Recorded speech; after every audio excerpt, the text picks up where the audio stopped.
judge you need, and also a space for public discussion. Community Watch, only on Focus FM.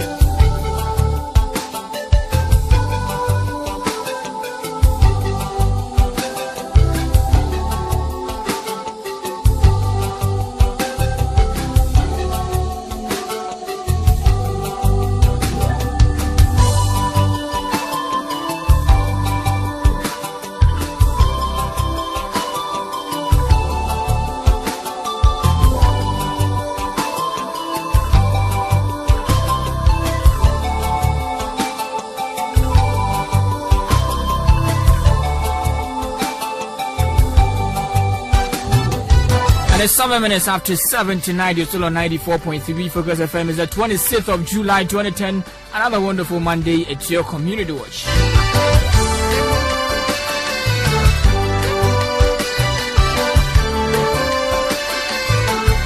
Community Watch. Just as always, we've met here to discuss issues that have arisen in the country, and of course here on the Kwame Nkrumah University of Science and Technology. Today we're going through details of issues in respect of your Community Watch is asking the question: how essential is extra classes organized in schools, especially in senior high schools?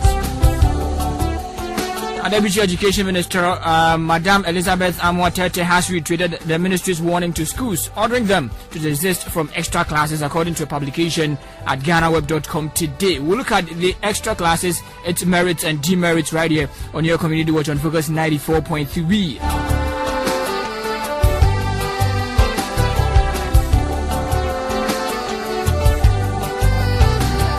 Also going to look into the preferred means of expressing concern within any political party at all, especially or particularly one that is in power. It was reported earlier in the day that youth within the National Democratic Congress (NDC) in the Sisala East have logged out to the DC, a report which was partly denied by the constituency chairman, whose name was not mentioned in a report, according to myjoyonline.com. We're going to details of that for you on your Community Watch on Focus 94.3. As we ask the question, what are the most preferred ways for expressing grievances or concerns within any political party, especially one that is in power?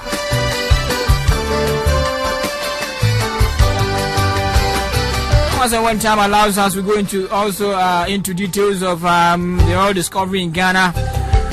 It looks as though as the day goes by, every single day, almost every single day, there's a discovery somewhere in Ghana of oil in large quantities.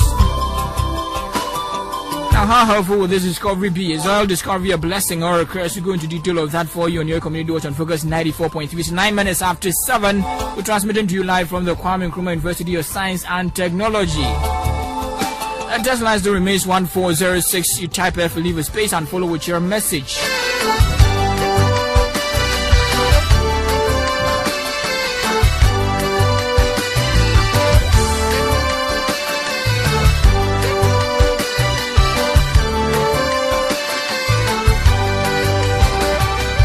Let's quickly jump on into some words of motivation written by Eunice Asantua, who's with Focus 94.3 here. And Eunice tells you to keep on climbing. No tree is too tall for you to climb. Life is full of ups and downs. The fact that you tried climbing or a tree and could not do it does not mean the tree is above you. Believe that nothing is above you. Set your goals and believe you can achieve them. The fact that you failed once is not a reason for you to give up. Pick up the broken pieces and try again, because this time around you can climb. Jonas Asantua is telling you this live on 94.3 Focus FM. It's 10 minutes after 9 tonight.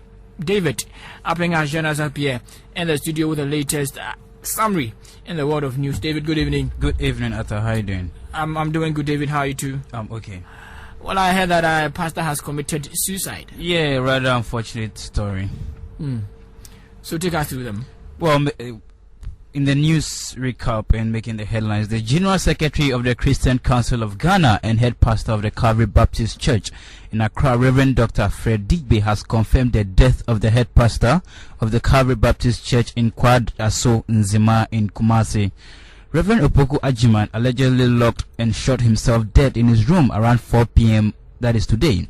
Reasons for his action are not yet known, but Reverend Digbe says he knows Reverend Opoku Ajiman quite well. As a member of the Ghana Baptist Convention, told newsmen that nothing in the recent past suggested that Reverend Opoku Ajiman was a troubled man. He assured the church would investigate the circumstances surrounding the unfortunate demise of the pastor and take appropriate actions as soon as possible. Meanwhile, the body of the deceased has been moved from his residence to the Okomfa Nochi Teaching Hospital morgue. Okay, you carry on, David.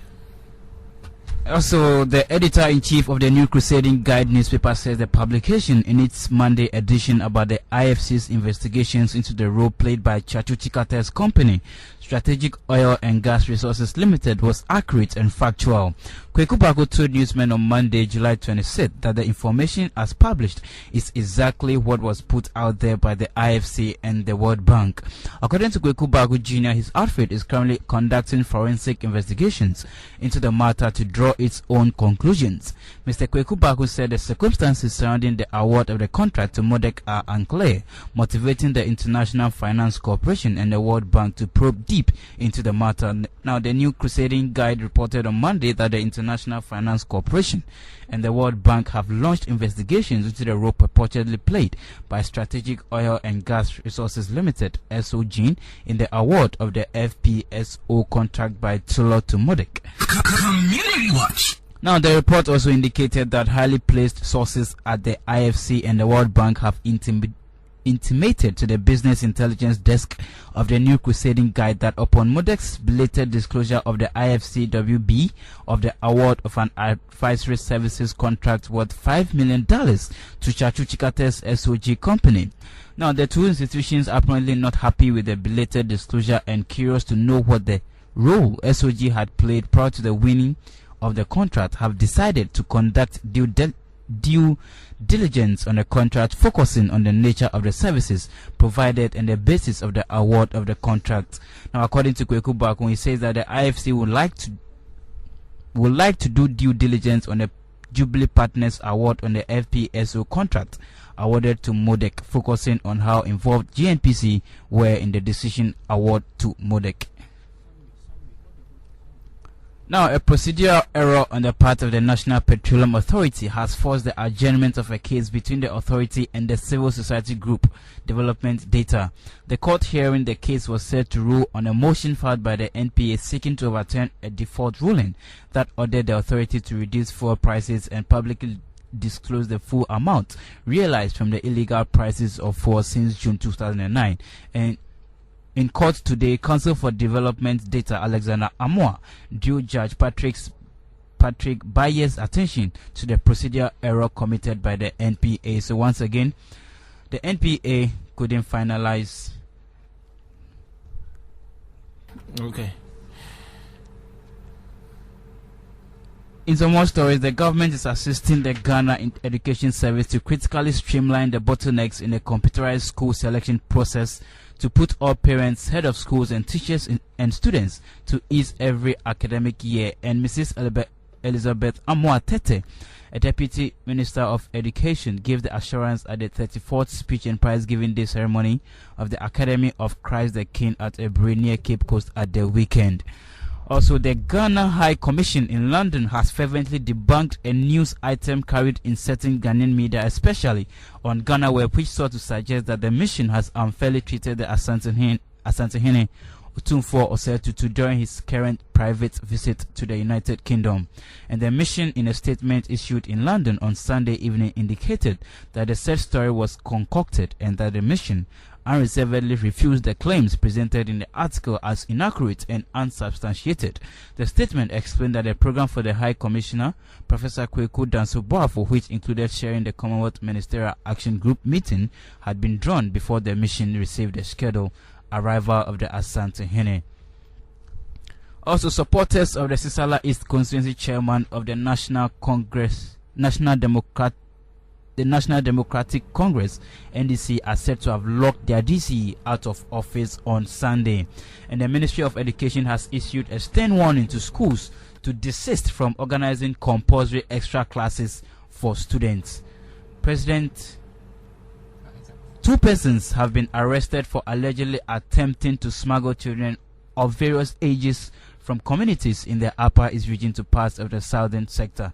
And it was reported that about 30 children with age ranging from 2 to 9 were reportedly